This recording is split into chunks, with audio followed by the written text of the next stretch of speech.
Welcome to Mamahood After Trauma, where healing and mamahood intersect. I'm Emily, your host. Join us as we discover practical strategies to nurture ourselves with kindness and understanding. Stay tuned for insights and inspiration to support you on your path of healing and growth. Let's dive in together. This is Mamahood After Trauma. Hey, Mama, welcome back to the Mamahood After Trauma podcast. I am so excited that you have taken some time out of your busy day to tune in and listen. Today, we've got a bit of a sneak peek episode for you. I am joined by Sasia, who is a speaker at our November 2024 symposium. She is a simplicity strategist. Oh my goodness, who doesn't need one of those? Who helps overwhelmed preschool moms in high pressure careers clear the clutter so they can reclaim their time and energy and find joy in life's busiest seasons. Holy cow. And, there is so much more that I could say about Sasia, but I'll let her share what she's excited about and what brought you to work with overwhelmed preschool moms. Yeah. Hi, Emily, and all the moms out here listening. So I came to this because I am an overwhelmed preschooler mom. So I felt like I know there are more kindred souls out there like me who are trying to balance all the things and juggle a lot. And this is just a really stressful season of parenthood. I think when your kids are little, they either need you all the time and that's very demanding, or they think they don't need you at all and you actually do still need to be there all the time. So that feels equally as stressful in my personal experience.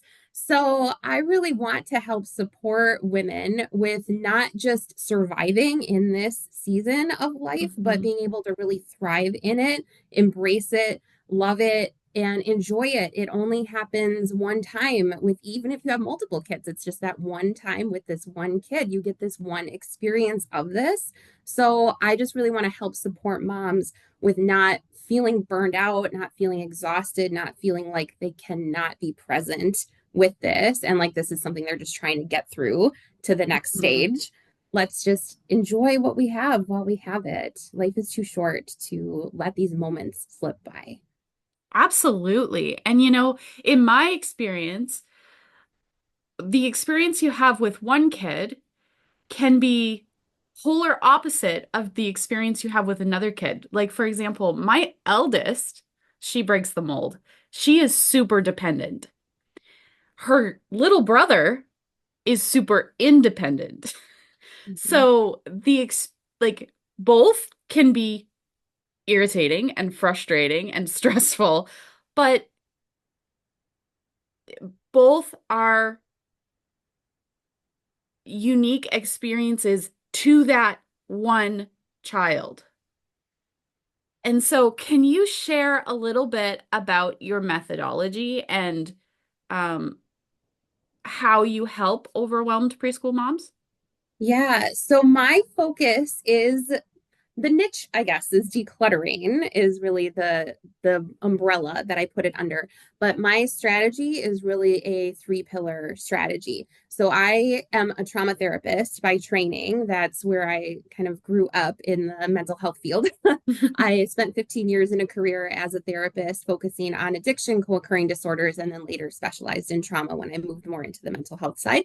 So I am so passionate about incorporating those techniques because I think this is something so overlooked, both in the decluttering world. People do not talk about and they don't know about the importance of incorporating your mindset and your body Mhm. into the experience of things. And when you are going through trauma recovery and working toward your post traumatic growth, you may not recognize the impact that your environment has on you outside of the traditional trauma triggers in your environment that most therapists talk about.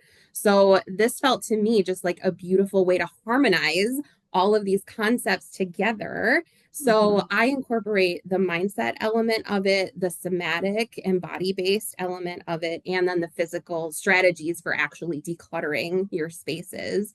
But we do that through attuning to your body and noticing the thoughts that are coming up and working on creating the belief shifts that need to happen so that Mm-hmm. you can release the clutter in a way that doesn't feel like it's being ripped from you. I feel like that's kind of re-traumatizing for people. So we really want to do it in a way that supports our body and our brain in Mm-hmm. letting go with ease. Yeah, I'm over here nodding my head like I'm a bobblehead, but I agree with everything you just said because your environment can either build you up and help you to thrive in your trauma recovery, in your day-to-day life as a mom, or it can cause more anxiety, more stress, and make you feel like you're stuck because overwhelm is everywhere. It's not just in your kids and how they're growing and developing and learning how to navigate their big feelings, but it's also my kitchen is a disaster because I have too much stuff. Mhm. And I keep every little piece of paper and all of this stuff, and it weighs down on you. Yeah.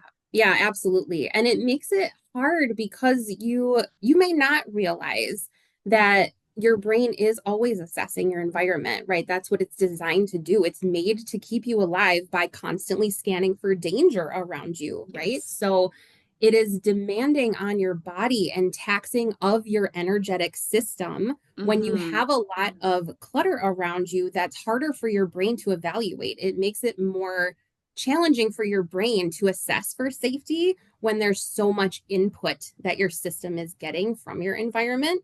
So I think it's just so important when we're looking to balance our lives a little more and be able to enjoy the season that we're in. How do we do that when we're getting this constant flood of information that our brain and our Mm-hmm. body have to try to process? So if we can streamline that a little bit, then we have the capacity to invest that energy into other things. And we actually can relax on a biological level, not just Yeah. a cognitive level, but our body can actually feel safe enough to Mm-hmm. chill out.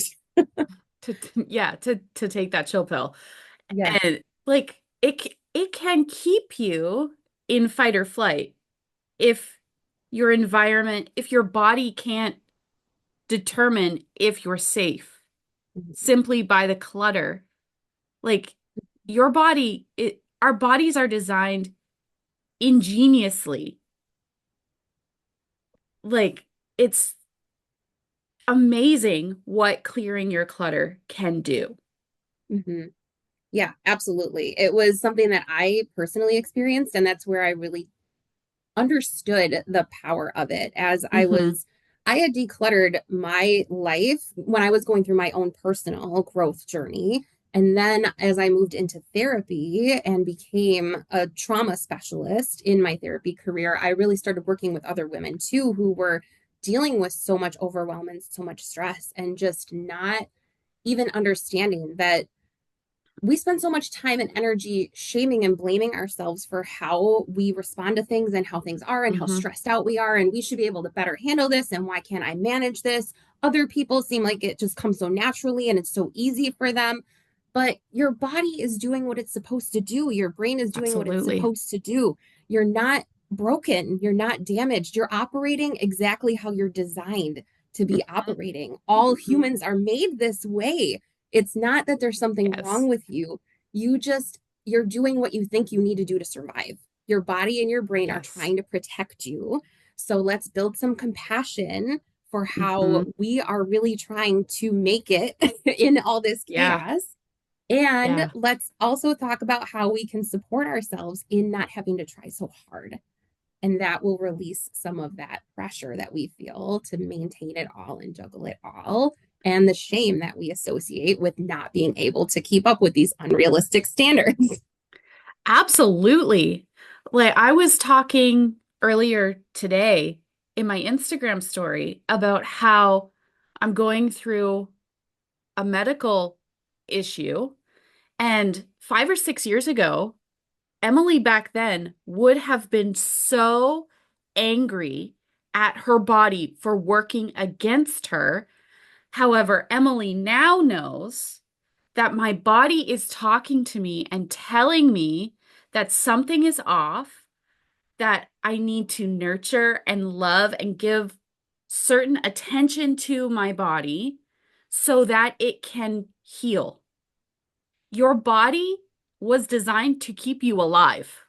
Its one priority is survival, and it cannot determine perceived stress from actual danger. It can't differentiate. So it does what it needs to do if it thinks there's a danger. And if your body is perceiving clutter as a danger, as a source of stress, then of course it's going to react in the way that it reacts to stress, whether it's perceived, made up, or there's really a bear chasing you down the road. Like it can't tell the difference.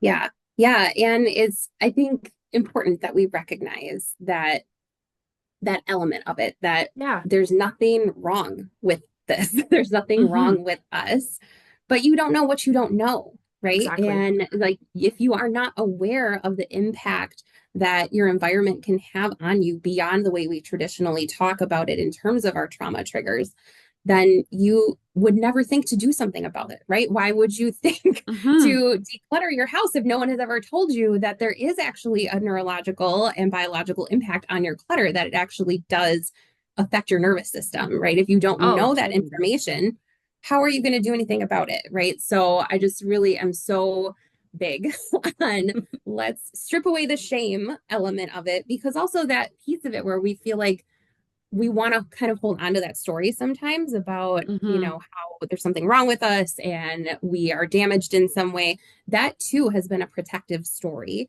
that has Yeah. kept us safe in some ways. And it can feel hard to experience a challenge of that story that feels on a somatic level unsafe Hmm. sometimes, because this is what's familiar, right? And our brain wants to stick with what's familiar. So that's why I think it's so helpful to have a coach that can help you along through these things, or even a support Absolutely. system of any kind that is knowledgeable about Hmm. how it can be difficult when we push against our stories, right? When we start Yeah. to challenge our narratives and the integrated beliefs that we have about what life is supposed to look like, even if we know it's dysfunctional and chaotic and we don't want Hmm. it, it feels familiar and safe. So it can be really hard to try to challenge that stuff on your own. And there is no shame in that either. That is also your body and your brain trying to keep you safe. So if it's felt Yes. overwhelming and hard to make change, it's not because you can't do it. It's just because you are doing something that is hard, that your brain is resisting because Hmm. it wants to stay in that homeostasis. It wants to stay even where it's been, Yes. where it's comfortable. And Yes. challenging that is hard work. So I just give so Yeah. much credit to the women who are willing to do it, because the struggle is so real and you just need someone on your side that gets Ab it. So I'm happy that they absolutely. have you to tune into to get Yeah. that support.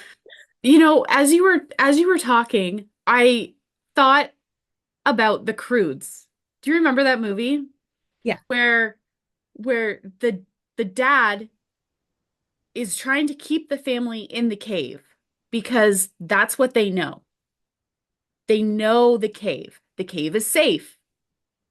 Okay? So your what your body knows as familiar, that's the cave. And clearing the clutter is like venturing out of that cave. I don't know. Yeah. What was that young guy's name that the dot that was her name Eep? She met him and he got them so that they were safe because of the conflict. I'm murdering this movie right now, but um, But he encouraged them to get out of the cave and to go to where they would have been safe because the earth was shifting and changing. And that's he kind of represents like a coach or a community that can encourage you. And, I tell my clients, find yourself a community who gets you, who understands what you're going through because they've done it too. Yeah. I use the expression like you don't go to McDonald's to get an oil change done on your car because they know how to change the oil in the French fryer, but they may not know how to change the oil in your car. And your car might not work so well Yeah. because Yeah. they don't have the knowledge that they need to help you on this journey. And so that's why it's important to find a community who knows where you've been. Yeah. Yeah. Yeah. It's a totally different experience, I think. Having worked with in the addiction field is where I kind of Hmm. started my career. And there are very polarizing opinions of what if you like you don't get it if you haven't lived it, you don't understand it. I've worked with Hmm. some amazing therapists who had no addiction history of their own at all and were very skilled at being able to facilitate growth and change. But I do think that it is different when you don't just understand it on an intellectual level. You Yeah. know what that pain feels like. You know what that Hmm. desperation feels like. You understand what it's like to wake up in the morning not knowing if you're going to make it another day and kind of not caring. Like, you know what that feels like in your soul. And that is a different experience. That brings a whole nother level of what you can facilitate because you can recognize it in another person. You can see, oh, I remember this point in my journey. Let me hold your hand. Let me walk you through Yeah. this. It is survivable. You can overcome this. I know because I did it, and I know that we can find a way together. There is so Hmm. much power in that community piece of it where you are not on an island trying to figure out how you're going to get off. There is someone building a bridge for you, and you just have to be willing to take the steps across it to get to the other side. Yeah, absolutely. Having book knowledge about a particular thing like trauma recovery and having lived experience because you've walked it gives you the ability to soul speak to a person who is in that very beginning part of their journey where they know that life sucks right now. And if they're going to keep going, something's got to give, something's got to change. Mhm. And I think as moms, well, for me personally, my wake up experience was when my daughter was in my arms, and I was like, oh, well, I don't want what I lived for her. So I guess I got to figure this out because I have no other choice. Yeah. And that maternal instinct kicks in of protecting our young come whatever may come and doing what we need to do. But there is so much clutter in the trauma recovery space. There's so much information, and it's hard to know who knows what they're talking about and who is blowing smoke and mirrors. Mhm. Yeah. Yeah, I think that going through the recovery process and trying to find your person, right? Trying to find that, that provider, that therapist, that coach, that community, whatever, trying to find your tribe, your people, right? That in Hmm. itself can be so demanding. That can be so hard to just cultivate the resilience in yourself to keep trying when it's not the right fit. And it took a lot to put yourself out there. It took a lot to make that Yeah. call, to schedule that appointment, to show up in that office or show up in that space in whatever way. you already had to really hype yourself up to do that. And then it's not a great experience, right? And you didn't Yeah. really get what you thought you were getting, or you didn't click with them at all, or they're just like totally not on your level, not on the same plane with you. It's so hard to then be willing to trust Hmm. again, be willing to put yourself out there again. Yeah, because that negative experience reinforces the negative beliefs you have about yourself and the world and other people. And so it kind of adds to the slope that you're pushing against. And so what what steps? I know you're probably going to talk more about this at the symposium, but what is one step that a listener listening right now to this episode can take to begin to clear the clutter? Yeah, so I do. I have a whole bunch of slides coming at the symposium. So if you're feeling interested in this, I'm a PowerPoint girl, so I will have it all for you in black and white at the symposium.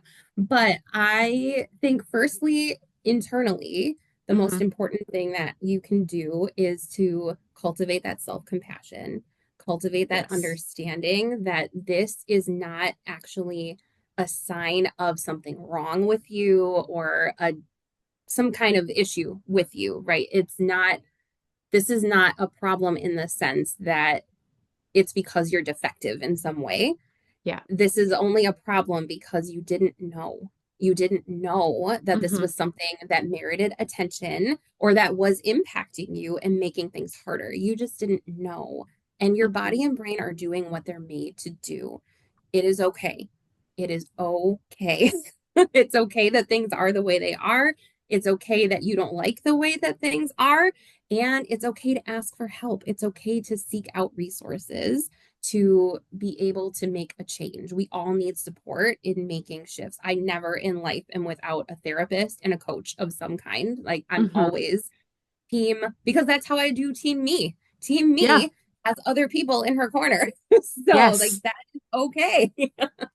You're not made to do it alone. Humans are not made to be operating in isolation. We're communal creatures. We are Hmm. made to collaborate with each other. So cultivate that self compassion first and foremost. And the second thing that I go into a little bit more in depth in the symposium and in my, I have a decluttering challenge in my, as my lead magnet, my freebie on my website. So my focus on that is the bedroom, and that's where I always encourage women, especially, to start their decluttering. Is start in your bedroom first, Hmm. because most of the advice out there is start in the living room, start in the kitchen. These are high traffic areas, high impact zones, community spaces where everyone in the house is using all the time. And this is 100% why I don't want you to start there, because your job is not to take care of everybody else and put yourself on the back burner. Your job is not to make sure Amen. you are not you are not going to get where you want to be in your life if you are always focusing your energy on everything else and waiting until you have energy left for you. If you are a mom, especially, there is no energy left. It's at the end of the day, you have nothing in the tank.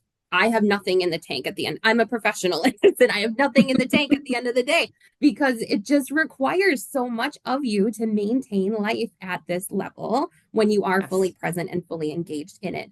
And you want to be fully present and fully engaged in it. So start in your bedroom when you're decluttering, because you can create a space that becomes a haven for you, that becomes Yes. a retreat for you, that becomes a place that at the end of the day, you can shut down on a somatic level and your brain can actually get the rest it needs. You can wake up in the morning not feeling like you already have 1,000 things pressing on your system, demanding your time and attention, making you feel like a failure, making you feel overwhelmed. We don't want to wake up in that state. That's not a good Hmm. tone for the day, well, No. especially if we're walking out into toddler life.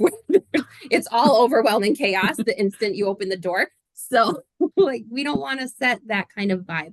So, start in your bedroom first and say yes to yourself, right? This is a Hmm. moment where you have the opportunity to say, I choose to prioritize me in this moment. I am important. I matter. What I want, how I feel, the way I want to start and end my day has as much importance as what anyone else wants. I am important. I deserve my time and attention. I deserve Mm-hmm. my own love and support.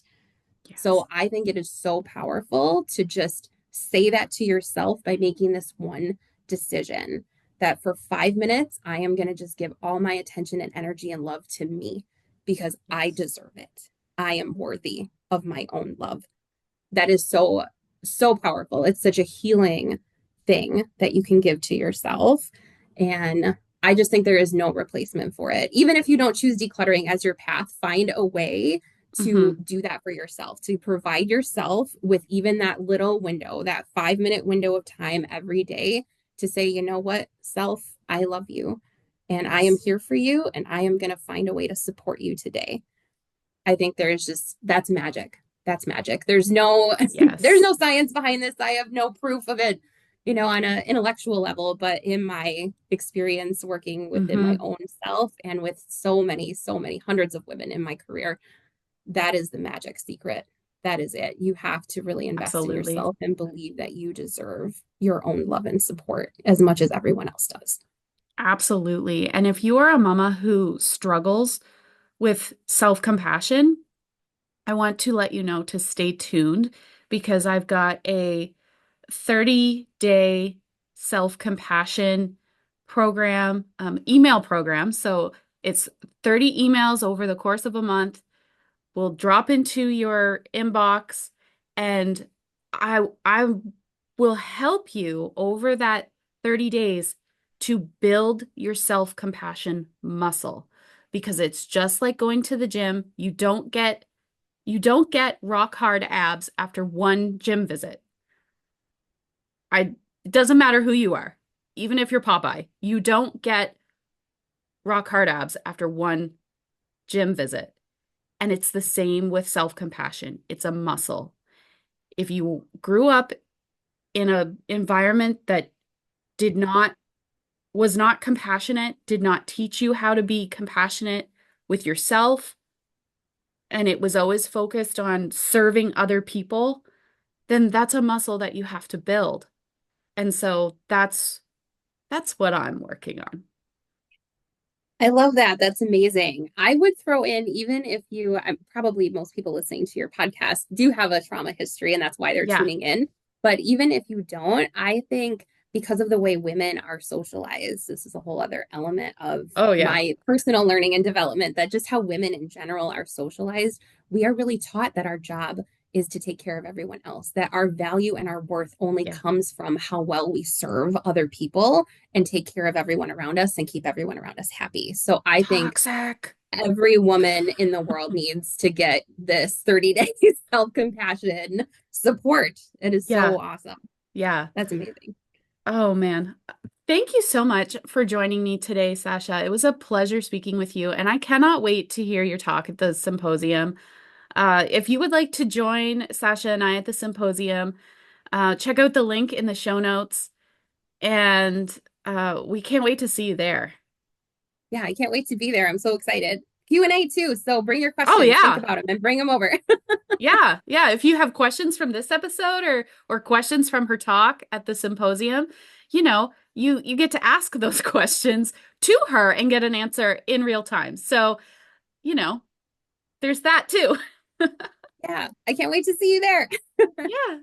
Enjoy the Thank rest you. of your day, and we will thank you so much for taking time out of your day to tune in to this episode of the Mamahood After Trauma podcast. If you would like more of the Mamahood After Trauma community, make sure to look in the description of this episode for the link to become a Mamahood After Trauma Inner Circle member. Until next time, Mama, keep